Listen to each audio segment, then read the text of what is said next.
कलयुग के लक्षण देख लो, नहीं तो पछताओगे। कुटुंब कम हुआ, संबंध कम हुए, नींद कम हुई, बाल कम हुए, प्रेम कम हुआ, कपड़े कम हुए, शर्म कम हुए, लाज लज्जा कम हुए, मर्यादा कम हुई, बच्चे कम हुए, घर में खाना कम हुआ, पुस्तक वाचन कम हुआ, भाई भाई प्रेम कम हुआ, चलना कम हुआ, खुराक कम हुआ,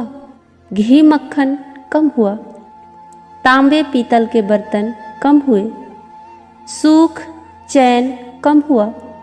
मेहमान कम हुए, सत्य कम हुआ, सभ्यता कम हुई, मन मिलाप कम हुआ, समर्पण कम हुआ, संतान को दोष न दें। बालक या बालिका को इंग्लिश मीडियम में पढ़ाया,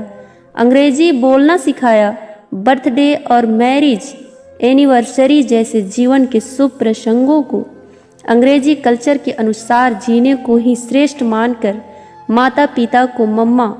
और डैड कहना सिखाया। जब अंग्रेजी कल्चर से परिपूर्ण बालक या बालिका बड़ा होकर आपको समय नहीं देता, आपकी भावनाओं को नहीं समझता, आपको तुच्छ मानकर जुबान लड़ाता है और आपको बच्चों में कोई संस्कार नजर नहीं आता है, तब घर के वातावरण को गमगीन किए बिना या संतान को दोष दिए बिना कहीं एकांत में जाकर रो ले। क्योंकि पुत्र या पुत्री की पहली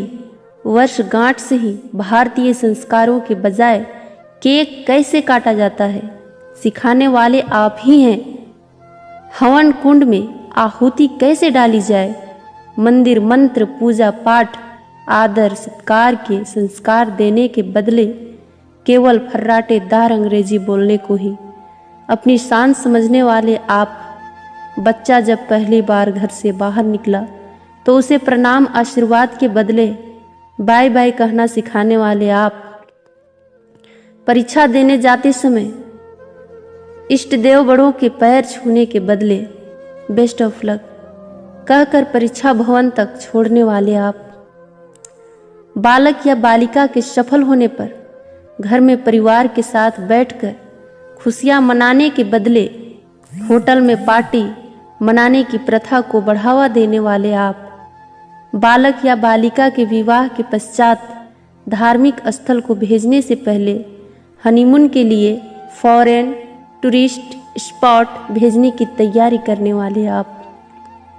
ऐसी ही ढेर सारी अंग्रेजी कल्चर्स